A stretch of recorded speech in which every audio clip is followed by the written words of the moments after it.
Welcome everyone to KickBack, the English show that focuses on the UAE Pro League. It brings you the passion, brings you the fans from the stadium. That's right. For anyone tuning in for the first time, the UAE Pro League manages the best competition in the country. With the KickBack, we will give you the fast recap under 15 minutes. So 5 weeks into the ADNOC Pro League, it's been a crazy start. 83 goals in 35 matches so far this season. 83 goals already. Each week something new happening in this season. And trust me, the fans are loving it. And so far, when you look at this, Issa, talk to me about the games on game week 1. Let me just give you a real quick recap about the first 5 games. Shabab Al-Ahli against Al-Dhafra. It was Shabab Al-Ahli showed a showcase as a strong offense. Sharjah against Diba. A point changes in the second half made them win the game.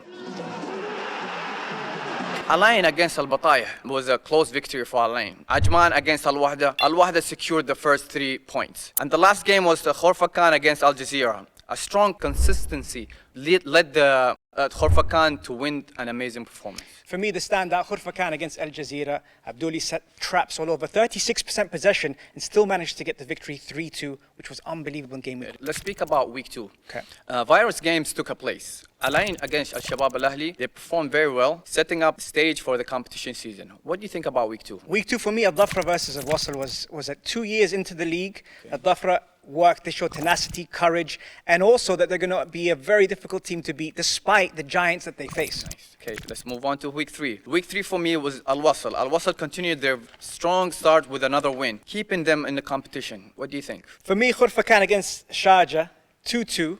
Okay. Looking at that game especially, Khorfakan tactically for the first half, organized, compact. I thought they were great. Up to 52 minutes, okay. I thought they executed the game plan perfectly.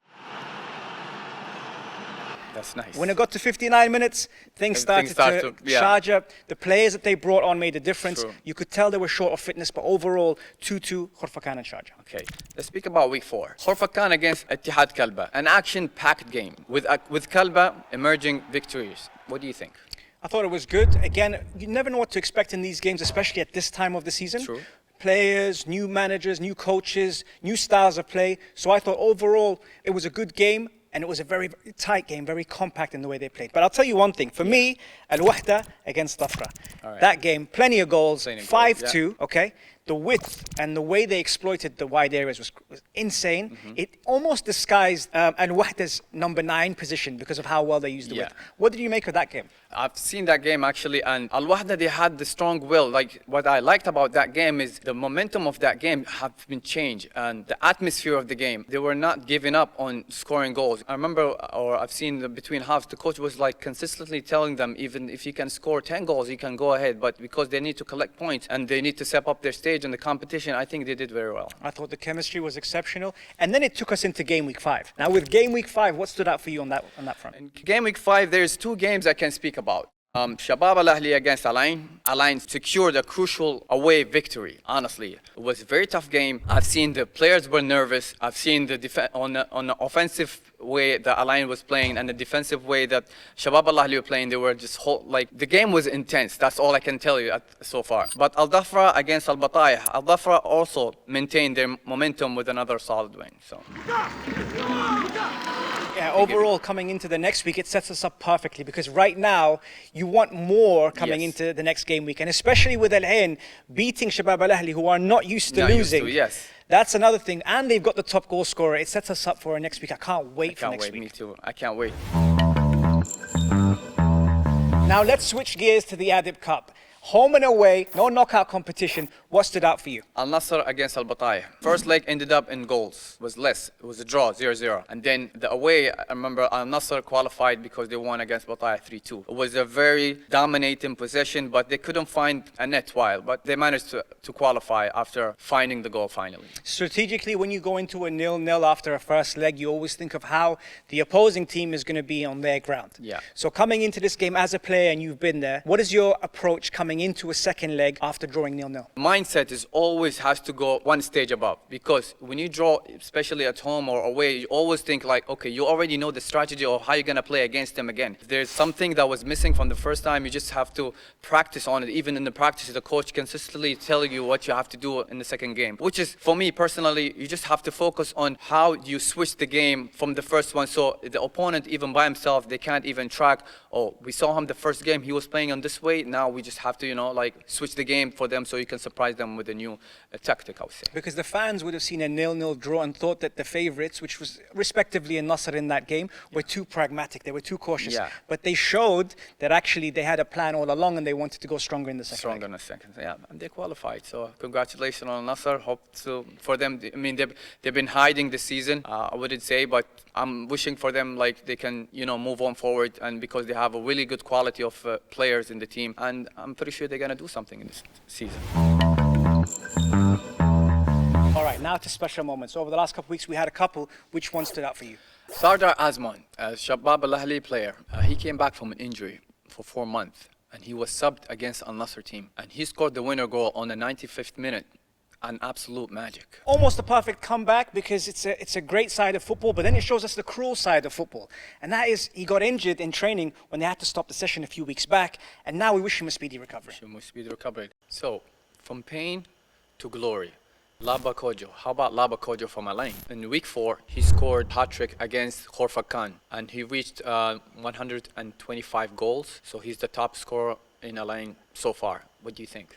And that's not all. That jersey actually sold at the UAE Pro League auction for 1 million dirhams. That is insane. That's insane, man.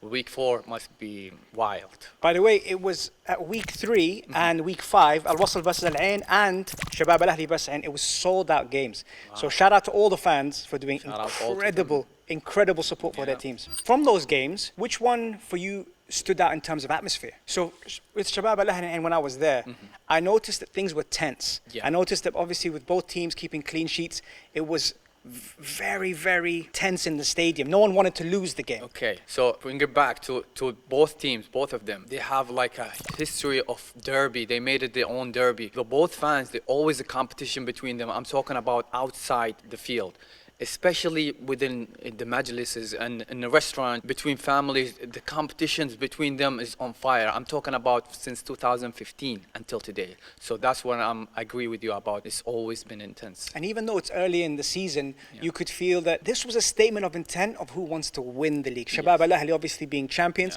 and Al-Ain being challengers. It was a great, great spectacle. The thing is about this competition is always, you never know who's stepping over who. And right now, as we know, Al-Ain is already leading the standing, and we will see. Like I can't wait for what's gonna happen next. And speaking of atmosphere, despite the heat, the fans are turning up in record numbers. The highest official attendance so far in the UAE Pro League. It's not about only watching the games. Also, the clubs are giving the fans back. It ruffles everything with smartphones, PS5, tablets, cards. Can you imagine? Cards. Like you can go to the game and watch the game. You can grab a ticket and then you can go back with a brand new car. Can you imagine going to the game, actually getting a ride down there and then coming back with a different car? That's insane. That's amazing. Can you imagine watching a match from inside the goalpost or right there from the sidelines? What? You mean you were there above the goalpost exactly? It's called a 180-degree video application. You have to download it. Once you put the headset on, you're there literally seeing the manager, the footballers, the fans. It has this up close and personal. And not only that, it's the UAE Pro League is the first league in the world to launch this application. So you have to make sure you download it because it gives you this experience that you're actually there at the stadium. Bro, I feel left out. I gotta try it ASAP. I warn you now, it's so real that when you're there, you have to sometimes move out the way because people are coming towards you. You get an inside close-up from the actual players coming towards the stadium. And at the same time, you get to feel like you're literally there at the stadium. Yes! Basically, you feel like you're inside the field. It's a different experience, and we're the first to have it here. Man, after this episode, I gotta try it. So before we wrap up, there is a great games coming up in upcoming weeks. Exactly. Grab your tickets, show up and support your team. And that's it for episode 1 of Kickback of the UAE Pro League with myself, Omar Al-Duri and Isa Santo. A lot more coming up over the next couple of weeks, so make sure you tune in. Make sure you subscribe, share, and join us again for the next time.